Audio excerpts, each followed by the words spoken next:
So another Smackdown is over with, and of course, no appearance again from the WWE Smackdown hacker. Now, we did do a video on Thursday looking at the hacker maybe targeting Raw and Smackdown superstars because he released a new hacker video on his YouTube channel at the message WWE, and I feel like WWE have kind of moved this storyline a bit more onto social media than others, and I feel like that's fine. Obviously, look at where he is. He's with computers and stuff. Of course, the hacker is going to be using the internet. It kind of does make a little bit of sense. But could the hacker be watching Smackdown this week? I think there might even be proof. Now, we know Elias seemingly got hit by a car that apparently was being controlled by Jeff Hardy. Now, we did make a video covering this as the news broke on Smackdown, and of course I said it there. I don't think Jeff Hardy was responsible for this. Jeff was found beaten, and obviously they said he smelled of booze in a bush. Well, booze could be poured on him, but Jeff did return at the end of Smackdown, and I think this is obviously proof that obviously the police, no further charges, releasing Jeff Hardy very early.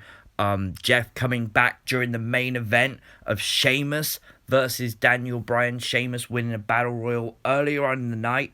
Of course, Jeff Hardy attacking Sheamus, obviously blaming Sheamus for what has gone down here. But what if it wasn't Sheamus?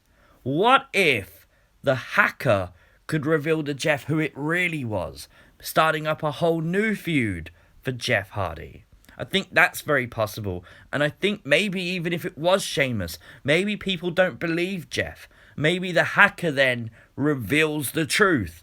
Now, obviously we know the hacker sees everything. We know he's always looking through cameras. He can hack into every camera. He can do everything, watch everything. We've seen him listening to voicemails. We've seen him scanning people's faces in the streets. The hacker doesn't miss anything.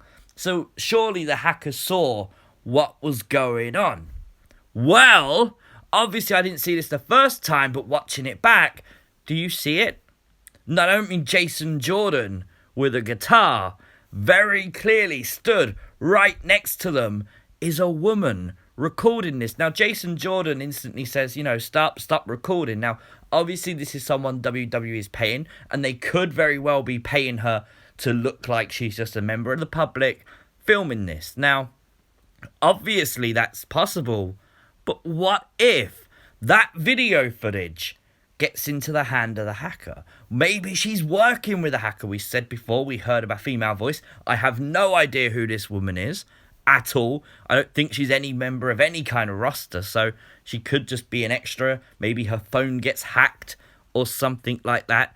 Now, I think that's interesting. And now something else interesting is the hacker's always saying lately that we will rise. He talks about we are coming, we are watching. We've heard the hacker say it, the word we, especially on social media, a hell of a lot. A lot more than what we probably should do. Because last night they changed the GPS coordinates on their Twitter account, and very interestingly, it comes to a place called I'm Alone Road in I'm Alone, Wisconsin. Now, obviously, break that down to I am alone. Obviously, that doesn't fit with what we've seen before from the hacker. The hacker's always been someone who has said we. Well, this week on Smackdown, Shorty G was back. Now, we haven't seen Chad Gable at all on WWE TV since the hacker storyline started. So maybe because Shorty G's now back in WWE and on TV, that the hacker is now alone, but when he returns, he won't be alone. Maybe, I don't know, maybe Shorty G therefore isn't the hacker, but Shorty G was a fan favourite to be involved in the storyline because people uncovered what they thought was his voice. Now, I gotta say, as a huge Chad Gable fan, I really hoped at the very least the fact he was off TV was they was dropping the Shorty G gimmick. So the fact he's returned with it, and with Cesaro belittling him, calling him Shorty again, and the short jokes are back, I kind of feel like it's just done. Why are you bothering? It's, okay, do a storyline out of it once, but to continually change his name, it's getting a little bit bad. So maybe Shorty's now back, so Ali will return soon. Now, something else we noticed during SmackDown, I did tweet about this during the show. The lights on the stage of SmackDown, they are very reminiscent of the actual light that we see in the Hacker videos. This ring of lights that we've always assumed to be Ali. Now, the Hacker, every time they spoke, whether they're talking about I or we, say that they are everywhere and they are watching everything. Now, wouldn't it be a really cool tie-in to claim that the lights on top of the SmackDown stage, because they do resemble the lights the Hacker uses, wouldn't it be cool if they said they were cameras, and those cameras were constantly watching everything from every angle all the time? I mean, there is one extra light in the lights, and maybe that light in the middle is a camera. I don't know, I thought that would be kind of cool.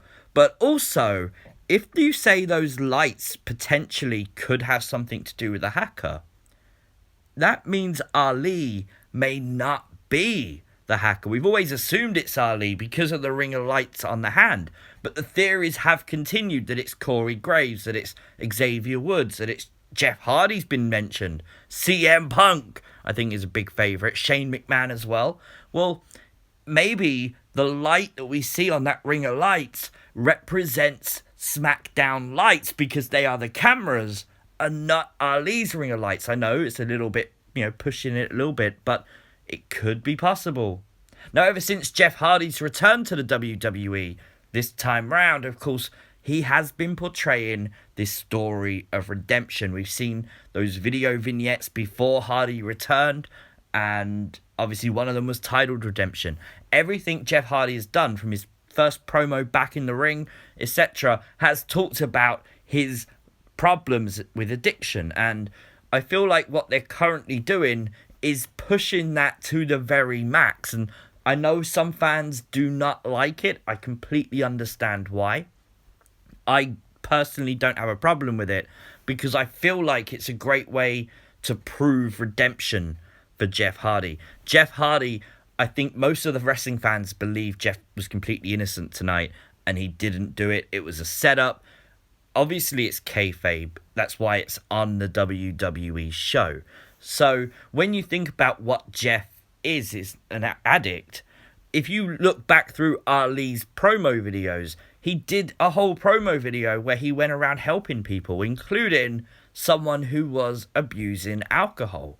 And I think it's very poignant that maybe the Hacker, if we say it's still Ali, could therefore help Jeff Hardy by revealing the truth. He literally says in this promo video how he wants to be the light for people who are found themselves in the shadows. Well, that's kind of what Jeff Hardy has done right now. Jeff Hardy, there will be people who don't believe Jeff in WWE that say Jeff is guilty of it. Now, another theory from tonight is because of the victim of the accident. Of course, it was Elias. Elias was one of the very first people we saw throughout all this laying on the floor, and we know he's had a major feud recently with King Corbin. So a lot of people are saying that maybe King Corbin's somehow involved in this. I wouldn't say it's impossible, because remember, Corbin pushed Elias off the top of the platform. He hit him in the throat. Like, he's legit tried to end his career. If Corbin's tied up with this, then maybe that's a possibility that he thought, hey, I can hit Elias at the same time as frame Jeff Hardy, and maybe Jeff Hardy's next feud is King Corbin. I think it's very possible that it's not Sheamus, that we have a few matches between Sheamus and Jeff, then the truth is revealed. Now, I put out a poll on Twitter. I left it up for an hour. I didn't want to put it up for 24 hours, so I do apologise the poll's not there. But if you want to vote in future polls, make sure you follow me at CWrestlingUK. I asked you guys if you thought that the Hacker would reveal something to do with what we saw tonight on SmackDown. Overwhelmingly, with 63 votes, 81% said yes, they do believe that the Hacker will reveal something. 19% say no. Now, as I mentioned, I'm perfectly fine with this story as long as the end of it is someone saying to Jeff Hardy, I'm sorry, I doubted you, I was wrong.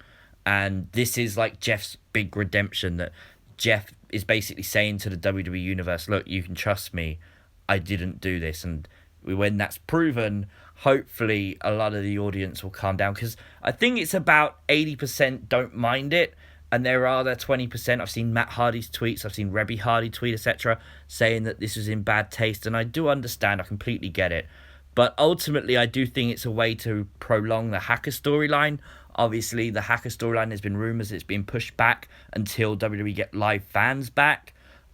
So maybe it's a way to sort of let the Hacker reveal something new and keep fans happy about that. I'd be all for it. I think it's a great idea. I'm really, really into this Hacker storyline. So let me know, as you always do, your thoughts in the comment section down below. Don't forget, you can follow me on social media, Instagram and Twitter, at the same handle, at C Wrestling UK. Make sure you go check out that video we did the other day on the Hacker. Obviously, really interesting, and he could be targeting Raw superstars.